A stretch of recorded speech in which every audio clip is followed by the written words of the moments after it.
Welcome to meeting news. నేను మీ ప్రసాద్. 75వ గణతంత్ర దినోత్సవ సందర్భంగా ఈరోజు మన స్టూడియోకి జూనియర్ కాలేజీ ప్రిన్సిపల్ గారు మన స్టూడియోకి వచ్చారు. సార్ నమస్కారం. సార్ నమస్తే ప్రసాద్ గారు. చెప్పండి సార్, మా ప్రేక్షకులకి ఈ 75వ గణతంత్ర దినోత్సవ సందర్భంగా మీకు దాని గురించి కొంచెం అవగాహన ఉండకపోవచ్చు. సో మీకు తెలిసిన కొన్ని విషయాలు మా ప్రేక్షకుల కోసం చెప్పండి సార్. ముందుగా మీకు మీ టీవీ న్యూస్ ప్రేక్షకులకు భారత 75వ గణతంత్ర దినోత్సవ శుభాకాంక్షలు, శుభాభినందనలు. మిత్రులారా, ఈ శుభ సందర్భంగా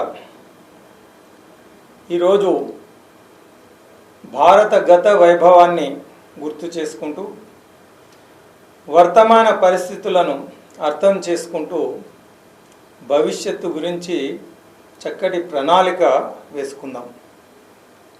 ఒకనాడు భారతదేశం శాంతి నివాసం, సకల కళా నిలయం, సర్వ వేద వేదాంత జ్ఞానతత్వం, సకల శుభకర శ్రీకర మందారం, శ్రీకాంత శ్రీమంత హేమంతం, ఇది మానవ సుందర సువర్ణ భారతం, ఇది మానవ సుందర సువర్ణ భారతం, ఇది మా నవసుందర సువర్ణ భారతం. ఈ సుందర సువర్ణ భారతాన్ని దోచుకోవడానికి అనాథలుగా ఆశ్రయించి వచ్చిన వారు కొందరైతే, దాడి చేసి దోచుకోవడానికి వచ్చిన వారు మరికొందరు, వ్యాపారం నిమిత్తం వచ్చిన వారు మరికొందరు. అందరినీ ఆదరించింది, హక్కున చేర్చుకుంది భారతదేశం. అయితే అంతటితో అపురూపమైన మన సంపదను దోచుకోవడం అంత మాత్రమే కాకుండా అపురూపమైన మన సంస్కృతి సంప్రదాయాలను మంటగలిపి ఈ జాతి జనజీవన స్రవంతిలో కలిసిపోయి మనలో మనకు తగాదాలు సృష్టించి విభేదాలు కల్పించి జాతిని నిర్వీర్యం గావించి వారి కబంధ హస్తాల్లో బంధించి వందల సంవత్సరాలు బానిసలుగా భారత జాతిని పరిపాలించడం మనకు తెలుసు. వాలు గాలి వీచింది, జాతి నిద్ర లేచింది, ఝాన్సీ రాణి కత్తి జులిపించింది, బొబ్బిలి కోట గర్జించింది, జాతి యావత్తు వందే మాత్రమని నినదించింది. నేతాజీ సాహసానికి, బాపూజీ సత్యాగ్రహానికి తెల్ల దొరతనం తోక ముడిచింది. స్వాతంత్ర్యం వచ్చింది, స్వరాజ్యాన్ని తెచ్చింది, బానిసత్వం పోయింది, భరత మాత మురిసింది.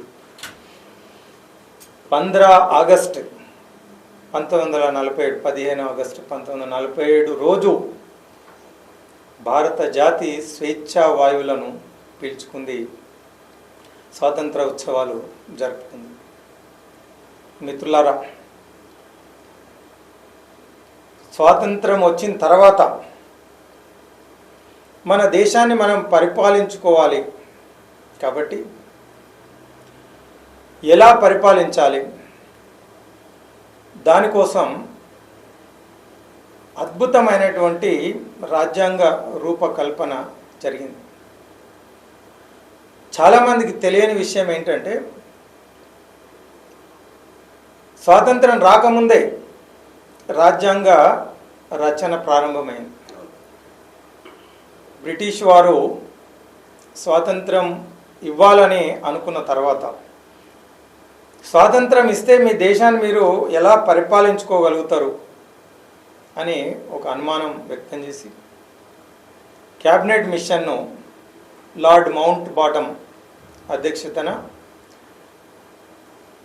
అది కేవలం transfer of power from British to Indians, భారతదేశానికి అధికారాన్ని ఎలా అందజేయడానికి క్యాబినెట్ మిషన్ మౌంట్ బాటమ్ అధ్యక్షతన రావడం, తర్వాత మన ఇక్కడ రాజ్యాంగ సభను ఏర్పాటు చేయడం, అందులో అప్పుడు పాకిస్తాను, బంగ్లాదేశ్ లేదా అఖండ భారతదేశం స్వతంత్రానికి ముందు రాజ్యాంగ సభను ఏర్పాటు చేసి అందులో మనకు ఎన్నికలు కూడా నిర్వహించింది బ్రిటిష్ వాళ్ళు, కొందరిని నామినేట్ చేసింది. ఆ విధంగా 389 సభ్యులు ఆ రోజు రాజ్యాంగ సభలో ఉన్నారు. 9th డిసెంబర్ 1946 అంటే స్వాతంత్రం రాక దాదాపు 8 నెలలు 9 నెలల ముందు మొదటి రాజ్యాంగ సభ రాజేంద్ర ప్రసాద్ గారి అధ్యక్షతన రాజ్యాంగ సభ సమావేశం జరిగింది. అందులో అందరూ జిన్నాతో సహా ముస్లిం లీగు దాదాపు 90 మంది సభ్యులు అందరూ మొదటి సమావేశంలో పాల్గొన్నారు. ఆ తర్వాత జిన్నా నాయకత్వంలో మాకు స్వతంత్ర దేశం కావాలని చెప్పి కోరుకోవడం, తర్వాత సమావేశాలను వాళ్ళు బైకాట్ చేయడం, ఆ విధంగా రాజ్యాంగ పరిషత్ మొదటి సమావేశం తర్వాత మొత్తం 11 సమావేశాలు జరిగినాయి. అందులో మొదటి 6 సమావేశాలు రెజల్యూషన్స్ పాస్ చేయడానికి, అనేక కమిటీలను నియమించడానికి, ఏ కమిటీ బాధ్యత ఆ కమిటీ పూర్తి చేసిన తర్వాత ఆ టైంలో ఎవరు లీడ్ తీసుకున్నాడు సార్ అప్పుడు మనకి పార్లమెంట్లో? రాజ్యాంగ సభ ఆ రోజు ఒక చట్టబద్ధంగానే మొదలైంది. అందులో ఈరోజు మనం లోక్సభలో ప్రసాద్ గారి ఆధ్వర్యంలో నడిచిందంటారు అప్పుడు అధ్యక్షత. ఆ రోజు ఎన్నికలు జరిగి ఈరోజు మనం ఎట్లయితే ఎంపీలను ఎన్నుకుంటూ ఉన్నామో ఆ రోజు ఎన్నుకున్నారు. ఆ రోజు ఉన్న పరిస్థితులు కొందరిని, ఇప్పుడు అంబేద్కర్ లాంటి వాళ్ళను ప్రజల యొక్క అవసరాలను సమస్యలను ప్రతిబింబించడానికి మేధావులను నియమించడం కూడా జరిగింది, నామినేట్ చేయడం. ఆ విధంగా 389 మంది 389 మెంబర్స్ అందులో ఉన్నారు.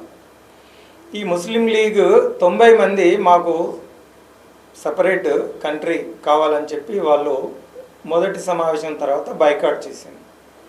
ఆ తర్వాత మనందరికీ తెలుసు దేశ విభజన అనేది జరిగింది. దాని ఆధారంగా 2 దేశాలుగా భారతదేశం విడిపోయింది. 90 మంది సభ్యులు పాకిస్తాన్ వెళ్ళిపోతే మిగిలిన 299 మెంబర్స్తో ఈ రాజ్యాంగ ధర్మాసనం రాజ్యాంగ రచన చేపట్టింది.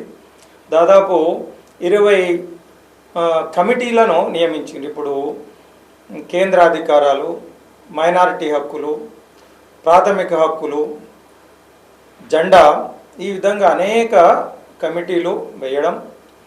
దాంట్లో ముఖ్యమైనటువంటిది డ్రాఫ్టింగ్ కమిటీ. స్వాతంత్రం వచ్చిన తర్వాత drafting committee doctor BR Ambedkar గారి అధ్యక్షతన డ్రాఫ్టింగ్ కమిటీని వేయడం.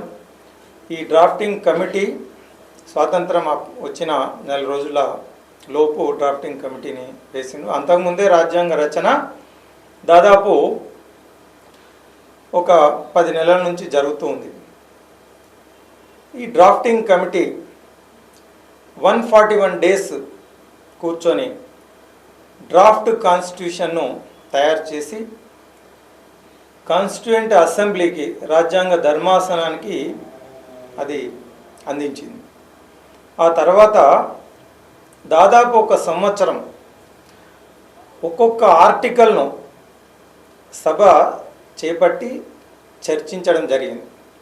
ఆ తర్వాత ప్రజల ముందు కూడా ఈ డ్రాఫ్ట్ కాన్స్టిట్యూషన్ ఉంచడం, ప్రజల నుండి మేధావుల నుండి వచ్చినటువంటి సూచనలు సలహాలను చర్చించి దాదాపు 2600 మార్పులు, అమెండ్మెంట్స్ ఆ సంవత్సర కాలంలో చర్చించి చేపట్టడం జరిగింది.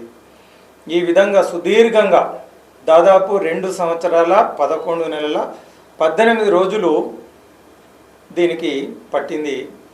26 నవంబర్ 1949లో ఈ రాజ్యాంగ సభ మన రాజ్యాంగాన్ని ఆమోదించడం జరిగింది. మనం దాన్ని రాజ్యాంగ దినోత్సవంగా జరుపుకుంటూ ఉన్నాం. ఆ తర్వాత 26 జనవరి 1950 ఈ రాజ్యాంగం అమల్లోకి వచ్చింది.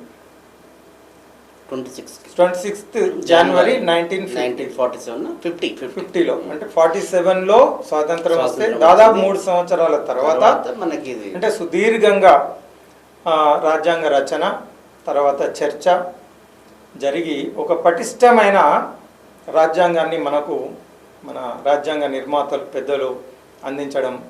అందుకే అనేక దేశాలు, మన పొరుగు దేశాలు కావచ్చు, మిగతా దేశాలు ప్రజాస్వామ్యం అపహాస్యం అయిపోయింది చాలా సార్లు.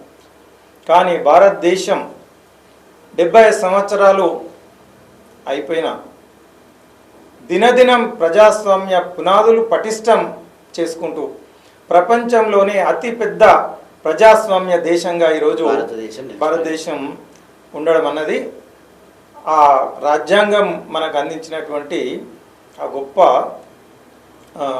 రాజ్యాంగం యొక్క స్ఫూర్తి, రాజ్యాంగం యొక్క గొప్పతనం. భారతదేశం అన్ని వనరులతో కూడుకున్న భారతదేశం గొప్పది మనది. కట్టుబొట్టు సాంప్రదాయం పెట్టింది భారతదేశానికి మరో పేరు. అయినా కూడా ఇప్పటికీ కూడా 74 గణతంత్ర దినోత్సవం జరుపుకొని 70లోకి అడుగు పెడుతున్నాం. ఇప్పటికి కూడా మన దేశం మీద దాడులు జరుగుతున్నాయి. దీన్ని ఎలా చూస్తారు? చాలా మంచి ప్రశ్న ప్రసాద్ గారు. డాక్టర్ అంబేద్కర్ గారు లాస్ట్ మీటింగ్ ఇన్ కాన్స్టిట్యూంట్ అసెంబ్లీలో ప్రతి ఒక్క భారతీయుడు వినవలసినటువంటి ఉపన్యాసం, రాజ్యాంగ ధర్మాసనంలో డాక్టర్ అంబేద్కర్ గారు చెప్పిన మాటలు ప్రతి భారతీయుడు వినాలి. భారతదేశము స్వాతంత్రం కొత్తగా తెచ్చుకోవడం కాదు, పూర్వం భారతదేశానికి స్వాతంత్ర్యం ఉంది. ఎందుకు ఇంత గొప్ప భారతదేశం స్వాతంత్రాన్ని కోల్పోయింది అంటే గతంలో మనం చేసినటువంటి పొరపాట్లు, మనలో ఐకమత్యం లేకపోవడం, మనకు మనమే ద్రోహం చేసుకోవడం కారణంగా భారతదేశం స్వాతంత్రాన్ని కోల్పోయింది. కాశ్మీర్ పైన కాసిం దాడి చేసినప్పుడు సైన్యాధిపతులు ద్రోహం చేసింది, అందుకే ఓటమి పాలైంది. అదేవిధంగా అలెగ్జాండర్ భారతదేశం మీద దాడి చేసినప్పుడు రాజా జయచంద్ తర్వాత వీరు ద్రోహం చేసింది. మొదటి స్వాతంత్ర పోరాటం ఝాన్సీ రాణి, తాంతియా తోపే, మంగల్ పాండే ఏదైతే 1857లో బ్రహ్మాండమైన పోరాటం జరిగిందో దాన్ని నిర్దాక్షిణ్యంగా బ్రిటిష్ వాళ్ళు అణిచివేయడం, ఆ రోజు కూడా అందరూ సహకరించలేదు. శివాజీ ఒకవైపు మొఘల్ సామ్రాజ్యం పైన పోరాటం చేస్తూ ఉంటే రాజపుత్రులు సహకరించలేదు. ఈ విధంగా మనలో ఐకమత్యం లేకపోవడం వల్ల భారతదేశం స్వాతంత్రాన్ని కోల్పోయింది. మళ్ళీ అదే పరిస్థితి పునరావృతం అవుతుందేమో అని నాకు ఆందోళన కలుగుతుంది అంటారు. స్వాతంత్రం వచ్చింది, సంతోషం, మన రాజ్యాంగాన్ని రాసుకున్నాం, అమలు జరుగుతుంది. కానీ ఏ రోజైతే బ్రిటిష్ వాళ్ళు డివైడ్ రూల్ పాలసీ ద్వారా భారతదేశాన్ని పరిపాలించారు, ఏ రోజైతే మన భారతదేశంలో దేశభక్తి సన్నగిల్లి పాలకులు దేశం కంటే అధికారమే మిన్నగా భావించి స్వార్థం పెరిగిపోయిన రోజు మళ్ళీ ఈ ప్రజాస్వామ్యం ప్రమాదంలో ఉంది అంటారు అంబేద్కర్ గారు. అందుకే ఈరోజు మరి మనం ఈ జాతీయ పర్వదినం రోజు మీరు అన్నట్టు ప్రతి ఒక్కరూ ఒక ఇంట్రాస్పెక్షన్, ఆత్మ పరిశీలన చేసుకోవాల్సిన అవసరం ఉంది. వర్తమానం, అందుకే గతం చాలా గొప్పగా ఉంది, వర్తమానంలో కూడా అన్నీ బాగున్నాయి అనుకుంటే సరిపోదు, బాగున్నాయి. అయినప్పటికీ మన సమస్యలను కూడా మనం ఆలోచించవలసిన అవసరం ఉంది. ఈరోజు చిన్న డౌట్ సార్ నాది. రాజ్యాంగం అంటే అంబేద్కర్ గారి గురించి వచ్చింది కాబట్టి, రాజ్యాంగం రాసింది అంబేద్కర్ గారిని, ఇప్పుడు రాజకీయ నాయకుల వాళ్ళ ఆలోచన విధానం కోసం దాన్ని సవరణ చేస్తున్నారు. అది ఎంతవరకు కరెక్ట్ అంటారు? అంబేద్కర్ గారు మహామేధావి, అందరివాడు. ఆయనను కొందరి స్వార్థ సంకుచిత భావాలకు పరిమితం చేయడం తగినది కాదు. చాలా దూరదృష్టి అంబేద్కర్ గారిది. కాశ్మీర్కు స్వయం ప్రతిపత్తి దేశానికి మంచిది కాదని చెప్పి ఆయన రాజీనామా చేసి వెళ్ళిపోయాడు. ఆయనకున్న దూరదృష్టికి అది నిదర్శనం. అనేక సందర్భాలలో ఆయన దేశ భవిష్యత్తు గురించి చాలా విషయాలు ప్రస్తావించడం జరిగింది. కోడ్ ఆఫ్ కాండక్ట్ కూడా ఆయన తీసుకొచ్చింది. భారతదేశంలో ఉన్న ప్రజలు అందరూ భారతీయులే అనే ఒక గొప్ప దేశభక్తి ఆయనకు ఆ రోజే ఉంది. అయినా జరగాల్సింది జరిగింది. ఈరోజు కనుక మనం ఆలోచిస్తే ఆ రోజు మొదటి స్వాతంత్ర సంగ్రామం 1857లో దాన్ని బ్రిటిష్ వాళ్ళు స్వాతంత్ర పోరాటం కూడా అనకుండా, పోరాటం అంటే మళ్ళీ జాతిలో ఒక పౌరుషం, మళ్ళీ ఒక దేశభక్తి కలుగుతుందని చెప్పి దాన్ని పోరాటం సిపాయిల తిరుగుబాటు అన్నారు. తిరుగుబాటు అంటే అది నేరం, పోరాటం అంటే గర్వం.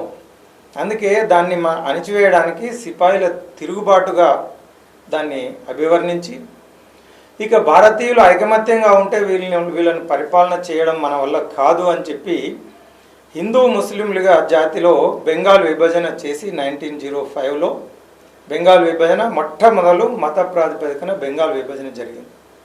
అంటే అక్కడి నుంచి విష బీజాలను డివైడ్ రూల్ పాలసీని బ్రిటిష్ వాళ్ళు అవలంబించి హిందూ ముస్లింల మధ్య తగాదాలు పెట్టే ప్రయత్నం, విభేదాలు తీసుకొచ్చి తగాదాలు చేసే ప్రయత్నం అప్పుడు జరిగింది. స్వాతంత్రం వచ్చిన తర్వాత కూడా ఈరోజు కులం మతం పేరు మీద కుట్రలెన్నో చేస్తున్నారు, వర్గాల పేరు మీద ప్రజల వేరు చేస్తున్నారు, భాషా భేదాలతో సరిహద్దుల పోరురో చీలగొట్టి దేశానికి చిక్కులు పెడుతున్నారు, ముక్కలైతే దేశానికి గొప్పతనం ఏమున్నది, ఒక్కటైతే ప్రపంచాన ప్రఖ్యాతే మనకున్నది, జాతి జనుల సేవకై నిరంతరం జాగృతమై త్యాగనిరతి చూపరు. ఈరోజు ఏ రోజు పేపర్ చూసినా ఏమున్నది గర్వకారణం, ఏ మూల తొంగి చూసినా ఏదో ఒక గందరగోళం, ఏ కోణం నుండి చూసినా ఏదో ఒక కుంభకోణం, క్షణ క్షణం భయం భయం, అనుక్షణం అయోమయం లాగా దోపిడీలు, దొంగతనాలు, మర్డర్లు, మానభంగాలు, హత్యలు, హైజాకులు నిత్య కృత్యంగా మారిపోతూ ఉన్నాయి. ఒకసారి ఆలోచన, గాంధీ గారు చెప్తారు, ఏ రోజైతే ఒక ఆడపిల్ల అర్ధరాత్రి క్షేమంగా ధైర్యంగా ఇంటికి తిరిగి వస్తుందో ఆ రోజే నిజమైన స్వాతంత్ర్యం. సార్ మనం ఇప్పుడు మాట్లాడుకుందాం, ఈ కులాలు, మతాలు, భాషలు ఇవన్నీ లేవంటున్నారా? నడుస్తున్నాయి కదా సార్, ఇంకా ఇప్పటికీ కుల వివక్షణ ఇంకా ఉంది కదా సార్, అది పోవాలి ఇంకా. అందుకే బ్రిటిష్ వాడు కేవలం మత ప్రాతిపదికన విభజిస్తే ఈరోజు తెలుసో తెలియకో ఈ ఓట్ బ్యాంక్ రాజకీయాల వల్ల సమాజాన్ని అనేక ముక్కలుగా చేస్తున్నాం. కులం, మతం, వర్గం, ప్రాంతం, ఇది ప్రమాదకరం. అంబేద్కర్ గారు చెప్పినట్టు ఎప్పుడైతే అధికారమే పరమావధిగా సమాజాన్ని నిట్ట నిలువుల చీల్చడం అన్నది ప్రపంచంలో ఏ దేశానికైనా ఒక జాతీయ భావం. మేమంతా ఇప్పుడు అడగండి మీరు ఎవరు అంటే నేను భారతీయునని ఎంతమంది చెప్పుకోగలుగుతున్నారు? ఆ రోజు రావాలి మనకు. ఒకటే జాతి, ఒకటే దేశము అనే భావన ప్రజలకు వచ్చినప్పుడు అది నిజమైన మన జాతీయ నాయకులు, స్వాతంత్ర సమరయోధులు, తన మన ధన జీవన సర్వస్వం త్యాగం చేసినటువంటి మహానుభావులు కన్న కళ నెరవేరుతుంది. అది జరగడానికి ఇలాంటి జాతీయ పర్వదినాల రోజు ఇలాంటి చక్కటి కార్యక్రమాన్ని అవగాహన ప్రజలలో కల్పించడం, దేశభక్తిని ప్రేరేపించడం, ఆ రోజు మనకు స్వాతంత్రం సంపాదించడానికి వాళ్ళ కుటుంబాలను త్యాగం చేసి అన్ని ప్రాణాన్ని ఉరికంబాలను నవ్వుతూ కవిలించుకోవడం.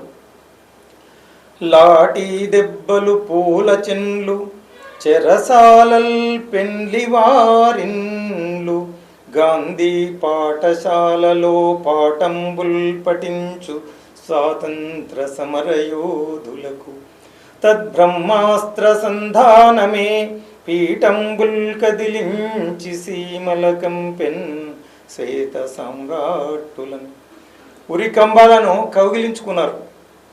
లాఠీ దెబ్బలు కొడుతూ ఉంటే పూల చెన్లు పడుతూ ఉన్నట్టు వందే మాతరమని నినదించినటువంటి వేలాది మంది, లక్షలాది మంది దేశం కోసం వారి జీవితాలను త్యాగం చేసిండ్రు, చెరసాలలో మగ్గినరు. వాళ్ళ త్యాగాల ఫలితంగా మనకు స్వాతంత్ర్యం వచ్చింది. ఈరోజు రగులుతున్నది రామరాజ్యం, మండుతున్నది మాతృహృదయం, గుండె గుండెలో నిప్పు కుంపటి పొగలు సెగలై కక్కుతున్నది, కాశ్మీరులో కల్లోలం కారు చిచ్చై కాలుతున్నది, అస్సాములో అగ్నిగుండం ఆవురావురు మంటున్నది, పంజాబులో తీవ్రవాదం దొంగమాటున పొంచి ఉన్నది, రగులుతున్నది రామరాజ్యం, మండుతున్నది మాతృహృదయం. ఈరోజు ఈ అనేక మన శత్రువులు అనేక విధాలుగా ప్రయత్నం చేస్తూ ఉన్నారు. భారతదేశాన్ని విచ్ఛిన్నం చేసే ప్రయత్నాలు బాగా జరుగుతూ ఉన్నాయి. దీనికంతా ఈ సమస్యకు పరిష్కారం కేవలం ఒక దేశభక్తి. ప్రతి మనిషిలో నిండైన దేశభక్తి ఉంటే, దేశభక్తి ఉన్న వ్యక్తి దేశానికి ద్రోహం చేయడు, అవినీతికి పాల్పడడు, దేశం అవమానంగా దేశానికి ప్రవర్తించాడు. కాబట్టి ఈ అన్ని సమస్యలకు, అవినీతి, అరాచకము, లంచగొండితనం, ఈ నేరాలు అన్నిటికీ ఏకైక పరిష్కారం ఆనాటి స్వాతంత్ర సమరయోధుల స్ఫూర్తిని ప్రజలలో కలిగించి నిండైన దేశభక్తి ప్రజలలో మనం ఉంచగలిగితే దానికి ఈ జాతీయ పర్వదినాలు చాలా చక్కటి అవకాశం. అది మన మీ టీవీ న్యూస్ వారు చక్కటి కార్యక్రమాన్ని చేపట్టడం. ఈ 75వ స్వాతంత్ర దినోత్సవాన్ని గతంలో జరుపుకున్నాం. వజ్రోత్సవాలుగా ఆజాదీ కా అమృత్ మహోత్సవాలను జరుపుకున్నాం. స్వాతంత్ర సమరయోధులను గుర్తు చేసుకున్నాం, వారి త్యాగాలను జ్ఞాపకం చేసుకోవడం జరిగింది. ఇప్పుడు 75వ గణతంత్ర దినోత్సవాన్ని మనం జరుపుకుంటూ ఉన్నాం. ఈ గణతంత్ర వజ్రోత్సవాల్లో భాగంగా మన యావత్ భారత జాతి నిండైన దేశభక్తిని నింపుకొని ముచ్చటైన మన మువ్వన్నెల జెండా మా చిన్నప్పటి నుంచి గుర్తు, పండుగ వాతావరణం ఉండే. చిన్నప్పుడు పల్లెటూర్లలో పేడతో స్కూళ్ళు, కాలేజీలు, పాఠశాలను శుభ్రం చేసుకునే వాళ్ళం. అలికి కొత్త బట్టలు వేసుకొని ప్రభాత్ బేరి అని చెప్పి చిన్నప్పుడే చేసి ఉదయాన్నే చాలా పండుగలాగా జరుపుకునే వాళ్ళం. అది సెలవు రోజుగా మారొద్దు. 15 ఆగస్టు 26 జనవరి అంటే సెలవుగా ఇప్పటికీ హాలిడేనే అనుకుంటున్నారు సార్ చాలా వరకు. దాని గురించి, దాని గొప్పతనం గురించి ఇంతమంది స్వతంత్ర సమర యోధులు ప్రాణాలు అర్పించారు, ఉరితాలే దాన్ని కౌగిలించుకున్నారు, అది ఇంకా హాలిడేగానే చూస్తున్నారు సార్. వాళ్ళకి ఏం చెప్తారు సార్ మీ యువకులకి? ఆ రోజు వందే మాతరం అనేది ఒక మంత్రంగా పనిచేసింది. ఈ ముచ్చటైన మువ్వన్నెల జెండాను పట్టుకొని జెండా ఎగిరేయడానికి ప్రభుత్వ కార్యాలయాలకు వెళ్తే అప్పుడు అహింసాయుతంగా సత్యాగ్రహాన్ని గాంధీజీ గారి నాయకత్వంలో జరుగుతూ ఉంటే బ్రిటిష్ వాళ్ళు లాఠీ చార్జ్ చేస్తూ ఉంటే ఒక వ్యక్తి కింద కూలిపోతే, వ్యక్తి కూలిపోయినా పర్వాలేదు జెండా మాత్రం నేలకు తాకొద్దు అని చెప్పి తర్వాత ఉన్న వ్యక్తి జెండాను పట్టుకోవడం.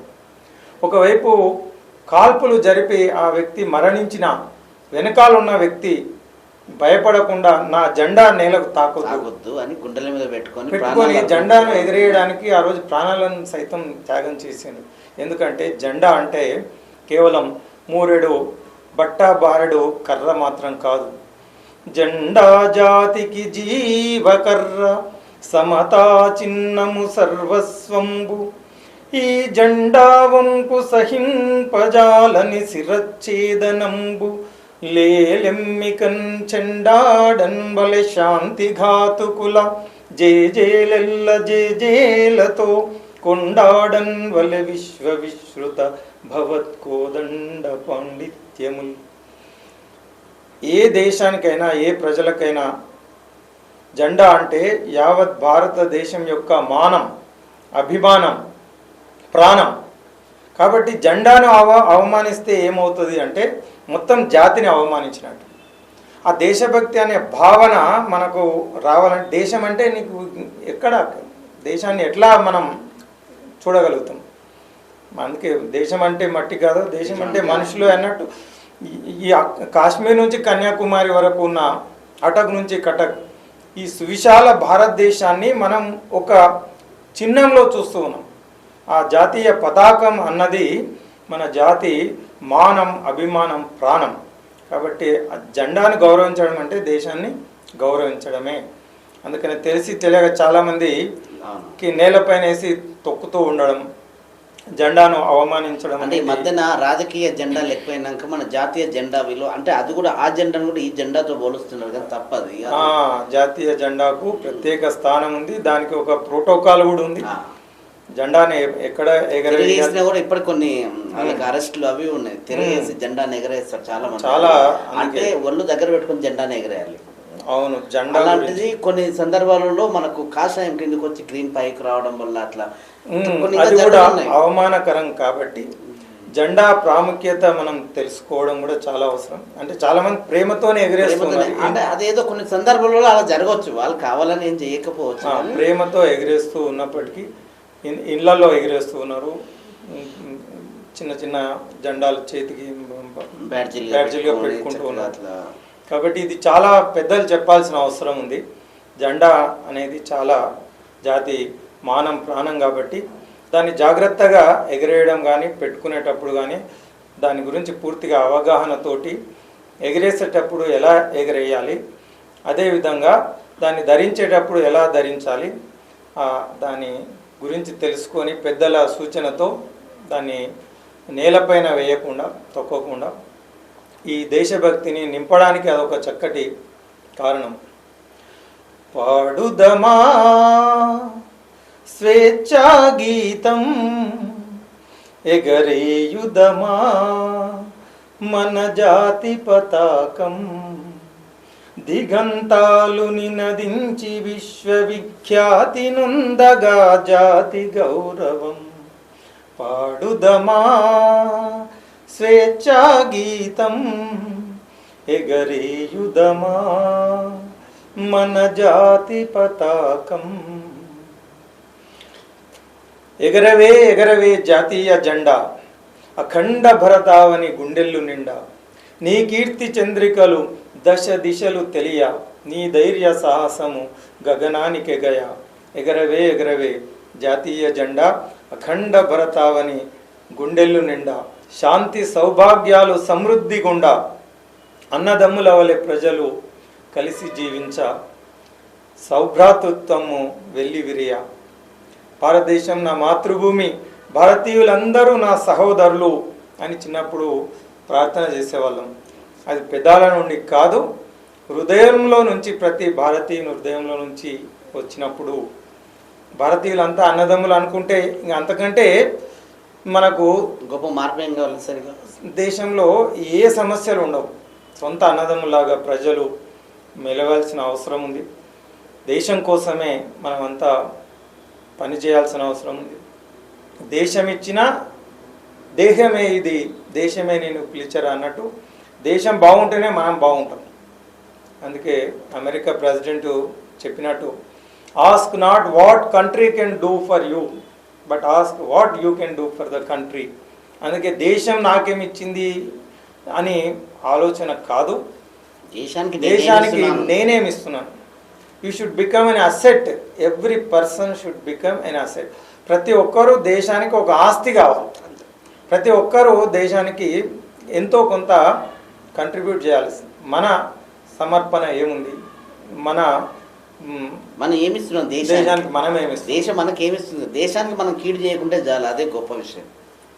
ఈరోజు ఒక సంతోషించదగ విషయం, ప్రపంచంలో అతి సంపన్న దేశం భారతదేశం. ఏది అంటే ప్రసాద్ గారు చెప్తున్నారు భారతదేశం అని, కానీ చాలామంది ఈరోజు అమెరికానో వేరే దేశాల పేర్లు చెప్తారు.